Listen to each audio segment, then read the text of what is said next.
Você tocou nessa questão, né? Acho muito importante a gente detalhar exatamente as questões econômicas. Nós aqui da BMC News sempre tratamos dos assuntos que impactam a economia, então a gente fala muito em relação à economia, não dá para não fazer exatamente, às vezes, algumas comparações. Por exemplo, pegando a Argentina, tá? Como um exemplo, tem sofrido muito, aquilo que você falou, não é de agora, já tem o peronismo, já tem essa esquerda muito forte lá há muito tempo, mas a gente viu que algumas medidas que foram tomadas em relação, né, à condução para resolver o problema, acabou fazendo aí uma grande pressão inflacionária, uma desvalorização do próprio peso argentino. Em 2019, por exemplo, R$1 comprava 14,9 pesos, agora R$1 são 25,1 pesos. E pode ser que até na hora que a gente tiver colocado no ar isso aqui já tenha alterado. Mas a moeda enfraqueceu em comparação, né, ao real, né, que também teve a sua desvalorização, não podemos deixar de falar em relação ao dólar.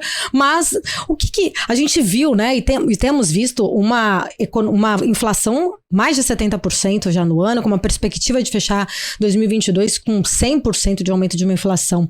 Qual foi o erro dessa política econômica, né, dessa condução de política econômica por parte de Alberto Fernandes, né? A gente viu ali congelamento de preços, algumas outras questões, mas aí eu queria entender mais nessa visão econômica, né, dessa condução que você traz aí pra gente, de repente, como um erro de uma condução do Alberto Fernandes.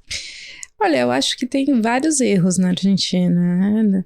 Aqui não estou dizendo que esses governos não erram, né? Eles erram. O Boric também tem feito medidas que acabam tendo impacto, principalmente porque afugenta o investidor, né? Acho que aqui a questão também é essa, né? A visão de que é uma política expansionista, em que o investidor percebe que não tem lastro na economia, acaba afugentando e gerando aí uma série de outros problemas.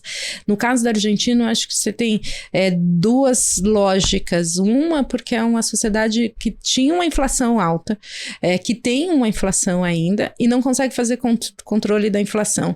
E não aceitou, e houve um boicote em todo o processo político, desde do Macri, que tentou implementar também, porque a crise argentina não é de um governo de esquerda, ela vem de diferentes governos, inclusive o Macri, que era um governo de direita, que tentou implementar um ajuste fiscal com o apoio do FMI, foi rejeitado, né? Porque a sociedade não queria assumir esse custo.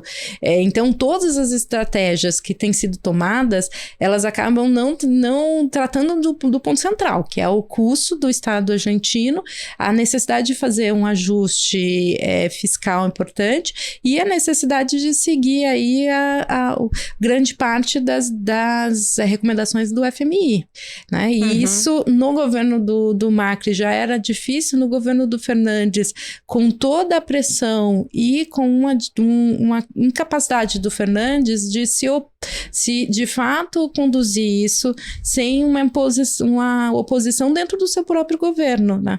Porque a Argentina, a gente tem que lembrar, o governo Fernandes está dividido entre ele, presidente, e a vice-presidente, a Cristina Kirchner, que tem uma visão desenvolvimentista, que tem uma visão de políticas peronistas muito forte, e tem o apoio de uma parcela grande dos deputados e senadores. Então ele ficou em uma situação em que na sua própria organização política ele sofre constantemente uma pressão e um desgaste em qualquer tomada de política econômica. E por isso a gente viu três ministros da economia em um ano, né? Menos de um ano. Exatamente porque aí acho que aqui a questão não é só o tipo de política que pode ter aí uma política que não consegue se colocar, que acaba não sendo ortodoxa, é muito heterodoxa, mas é também a lógica do sistema político argentino.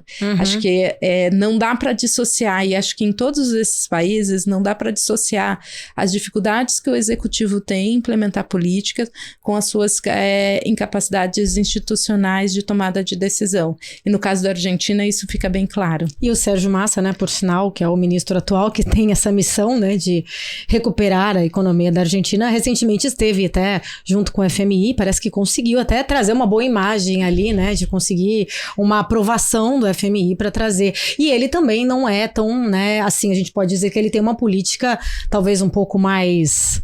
Aí você poder me ajudar, talvez mais liberal ali nesse sentido, para tentar moderado ali, né? Uma política mais moderada. Primeiro, ele é um político. Acho que a diferença do Guzmán, por exemplo, do Guzmán, que é um economista mesmo. Então, ele é um político. É um político que tem pretensões eleitorais.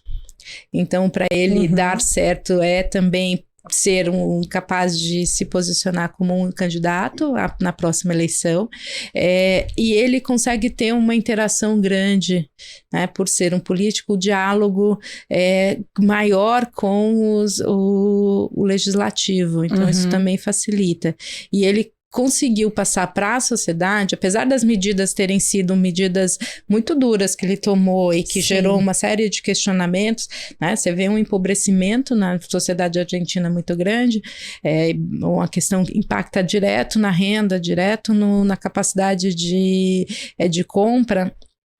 Ele conseguiu passar uma imagem de que ele sabe o que ele está fazendo e de que ele tem um controle da situação. Então, isso também, né, numa sociedade com tantas crises, todas essas questões simbólicas acabam sendo importantes para conseguir apoios e conseguir implementar pelo menos uma política que seja de curto prazo com efeitos mais diretos.